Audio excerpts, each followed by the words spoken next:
Support WrestleTalk! Be friendly in the comments. Hello and welcome to the WrestleTalk Super News. I'm Ollie Davis. Press the thumbs up, buy a WrestleTalk t-shirt by clicking the eye above my head, and leave a comment down below because I'll be replying to people from out of nowhere. We've got a show more packed than my pectoral muscles in this t-shirt today, with an update on Alexa Bliss's return to the ring, a Twitter bust-up on the UK wrestling scene, WWE's week of shockingly low ratings, and news on a hopeful Roman Reigns return soon. Click the timestamps in the video description to go straight to any of those. But first, Daniel Bryan shouted at a kid celebrating their birthday. While Bryan's surprise heel turn and consequent WWE title win might have come more out of nowhere than Randy Orton in a ninja outfit, allegedly, his new villain character already appears to be fully formed. After adding a new environmental activist dimension to his heel persona on this week's episode, along with yet another comfy-looking cardigan, Bryan leveled up again in his dark match against The Miz following the show by picking on a child in the crowd celebrating their birthday. Got a kid over there with a birthday sign. Is it that kid? What does that say? It's your birthday. Congratulations, you're stupid.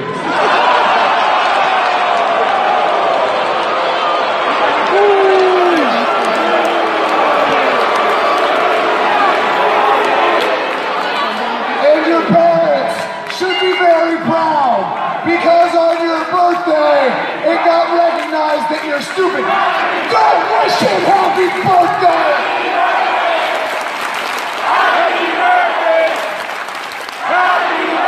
And that insult is Samoa Joe approved. Bryan has thankfully been given a second chance after being initially forced to retire due to multiple concussions. Hopefully we'll soon be saying the same for Alexa Bliss. Bliss hasn't wrestled on WWE TV since October's Hell in a Cell pay-per-view against Ronda Rousey, and now Mark Henry has revealed how bad her condition was on Busted Open Radio. She said she was in a bad way, and then she came back too soon, banged her head again, and really was in a bad place. She was like, yeah, I was really bad off. I couldn't remember where I was. I couldn't remember what I was doing in the city. We were flying from London to Switzerland and she said, I couldn't remember what flight or anything. I had to rely on everyone else telling me what to do. I couldn't stand up straight. I had vertigo. Henry then revealed she's been cleared, even putting a percentage on how cleared she was at 100%. Sadly, it seems Henry was taught maths at a Steiner school, which is a really good joke because of both Scott Steiner's infamously bad maths promo and that Steiner schools are also a real-life group of experimental European academies that don't really focus on mathematics. I read an article on it. Rebutting the 100% claim, F4W Online are reporting Bliss is not yet cleared for in-ring action. Only having limited clearance for physical activity, she was taking light bumps at the WWE Performance Center last week, with WWE Medical nearby monitoring her, which Alexa herself tweeted about, posting pictures of her 2 days at the facility. Bliss not being 100% cleared is supposedly why she's currently in the non-wrestling role of Raw's Women's General Manager. Unfortunately, hardly anyone is watching her because WWE just suffered one of their worst weeks ever in the ratings. Depressing segue.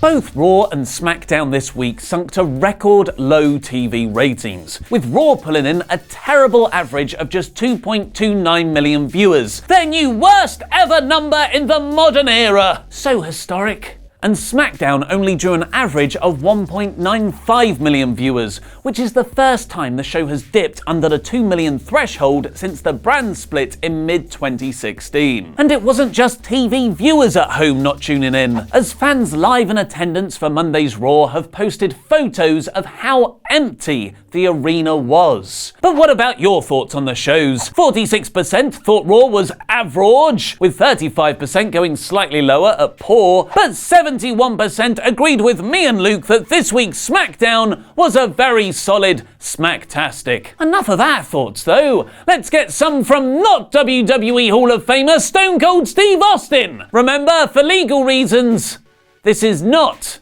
Stone Cold Steve Austin. Oh, hell yeah, it's Basement Steve, live from the basement of ADC, Andrew David Cox, at the ADC's of Wrestling, and that's the bottom floor. Swig a beer for WrestleTalk. I have some ideas for a new nickname for the new Daniel Bryan. Number 1, the avocado aficionado. Get it? He's vegan. Ain't nothing more heel than telling a bunch of people about the stuff they do wrong and how a guy likes to get his protein without hurting stuff. Haha, what a jerk. Number 2, he who likes hemp and Sean Kemp, because he looks like Seattle McGrungy face. Or one of the listeners of the ADC's of Wrestling suggested the Alpha Kale. Oh, I love that one. You're going to hear about it on the pod this week, and that's the bottom line. Tune in where you're going to hear me being fickle. Give us a subscribe. Thank you, Basement Steve, who, again for legal reasons, is not WWE Hall of Famer Stone Cold Steve Austin, who you can hear plenty more of over at the ADC's of Wrestling YouTube channel. Steve, of course, was arguably the biggest piece in the Monday Night Wars between 90s era WCW and WWF. WWE hasn't had significant mainstream competition since, and if it was up to Vince McMahon, which it is, it'll damn well stay that way. WWE started their NXT UK project in late 2016, which is thought to be the pilot promotion for Triple H's global localization world domination master plan. Business. If the UK version of NXT goes well, with its own network show and touring schedule, WWE seems set to open similar promotions in other countries, with NXT Japan, Germany, South America, and even Australia being discussed. Initially, William Regal promised wrestlers signed by NXT UK would have no restrictions on where they'd work, theoretically protecting the lively independent wrestling scene in this country. But as reported by both us and the Wrestling Observer over the last few weeks, new contracts handed out to NXT UK talent have put a stop to them working for the vast majority of other promotions. And now, according to Voices of Wrestling, those limitations are even more severe. The site claims there are different tiers of the new contracts, with the top tier preventing talent from even appearing on WWE's partner promotions' VOD services, only letting them wrestle in dark matches for the likes of Progress, ICW, and WXW. This will remove a significant number of those companies' top stars from their on-demand platforms. The Wrestling Observer newsletter has added an even more potentially devastating threat to the UK scene, though, reporting WWE's initial working agreements with those partner promotions included a clause where WWE have the right to purchase the companies for an agreed upon price, and then shut them down so they would no longer compete with themselves when running shows in the country. And the tension behind the scenes has now ruptured onto Twitter, with top NXT UK talents British Strong Style blasting WOS wrestling champion Justin Sizem for his statement in support of the UK scene yesterday.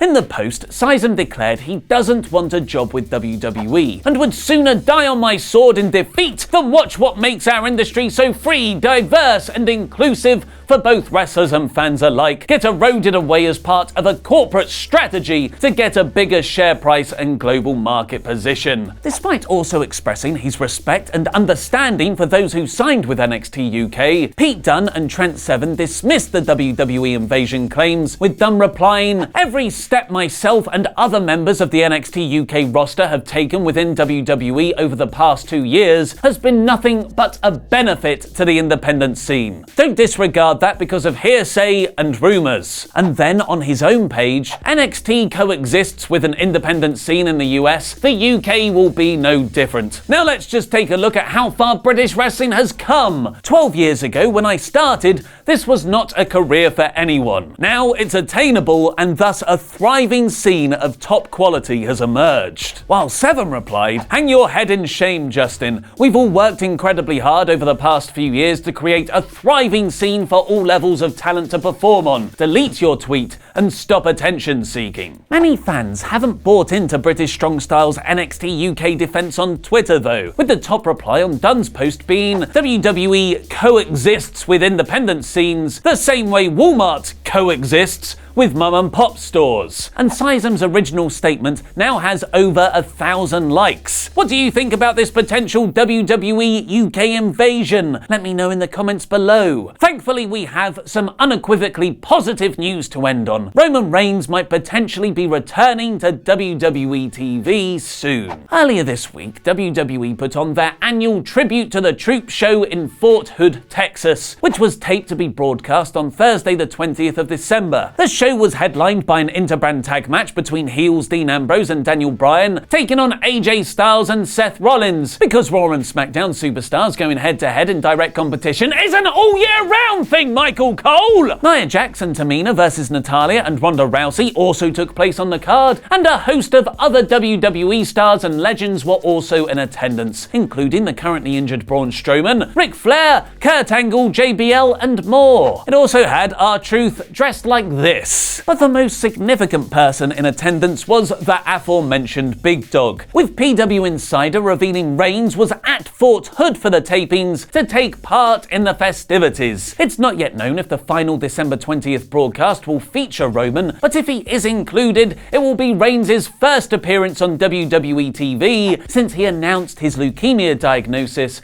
and relinquished his Universal title back on October 22nd. Hopefully this is a good sign for how he's handling the disease, which he reportedly started treatment for on November 8th. Is Daniel Bryan the best heel in WWE right now? Click the video in the top left to hear our argument why, and check out WrestleTalk.com for breaking wrestling news. I've been Ollie Davis, and that was wrestling.